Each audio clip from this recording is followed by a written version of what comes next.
नमस्कार SR news Odia को आपण मानक स्वागत। एबे राजनीति रे गोटे बड़ खबर। एबे नवीन पट्टनायक एबे मुख्यमंत्री नुह एबे विरोधी दलर नेता। आसंत संपूर्ण खबर को जिबा।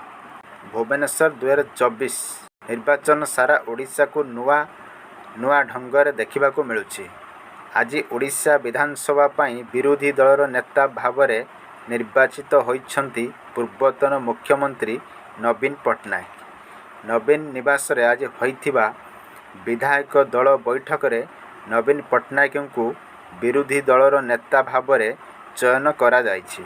तबे ओडिशार राजनीति इतिहास रे प्रथम थर पाई नवीन पट्टनायक विरोधी दलर नेता भावरे विधानसभा को जिबे। पूर्वरु मुख्यमंत्री भावरे दायित्व नैथिबा नवीन पट्टनायक 2024 निर्वाचन फलाफल परे केवल जड़े विरोधी दलर नेता दायित्व रे रहिछंती। तेबे नवीन को विरोधी दलर नेता भावरे चयन करा जाइथिबा बेले प्रसन्न आचार्य उपनेता एवं प्रमीला मल्लिक को दलर मुख्य सचेतक भावरे दायित्व प्रदान करिबा पई विरोधी दल बैठक रे निष्पत्ति निया जाई अछि।